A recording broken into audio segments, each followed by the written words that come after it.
જાતિગત સમીકરણ આધારિત જેઠા ભરવાડે રાજીનામું આપ્યા હોવાની ચર્ચા જે છે તે અત્યારે જોવા મળી રહી છે।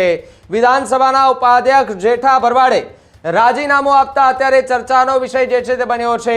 અનિરુદ્ધ દવે અથવા અમિત ઠાકર બની શકે છે ઉપાધ્યક્ષ જેવી ચર્ચા અત્યારે જોવા મળી રહી છે। તો સાથે જ બ્રાહ્મણ સમાજને પ્રાધાન્ય આપવા માટે સૌથી મોટો નિર્ણય આગામી સમયમાં લેવાય તેવી શક્યતા છે।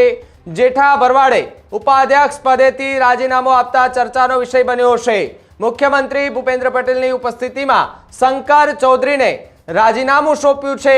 પ્રદેશ અધ્યક્ષ જગદીશ વિશ્વકર્મા, મહામંત્રી રત્નાકરજી જે છે તે પણ ઉપસ્થિત રહ્યા હતા। તો બીજી તરફ આ રાજીનામાની જે પ્રક્રિયા ચાલી રહી હતી તે દરમિયાન लगभग राजकीय नेतृत्व की हाजरी जोवा मळी हती।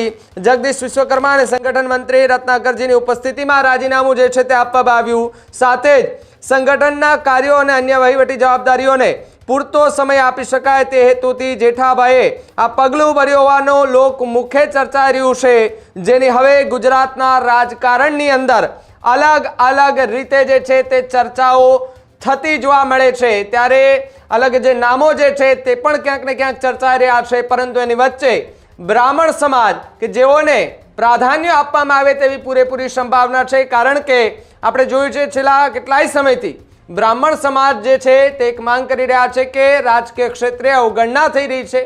आ मुद्दो कदाच शांत पड़े अने शांत पड्या बाद कदाच ब्राह्मण समाजने ए प्राधान्य मळे तेवी पूरेपूरी शक्यता